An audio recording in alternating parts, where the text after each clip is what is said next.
Alright, now it's time to show you how to remove and replace a wheel on the Aries Pathfinder. First, you grab your wrench with your 9/16 socket, put it on the bolt. You're going to want to hold the back wheel or they will both spin freely. So hold the back one in place and loosen the bolt. Lefty loosey, righty tighty. You get the bolt all the way off, and the wheel just pops right off. And then you replace the wheel with whatever size wheel you're switching to. Start your bolt.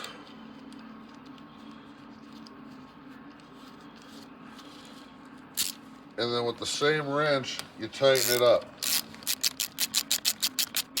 Get it to tight, and then hold the opposing wheel again, and just get it snug.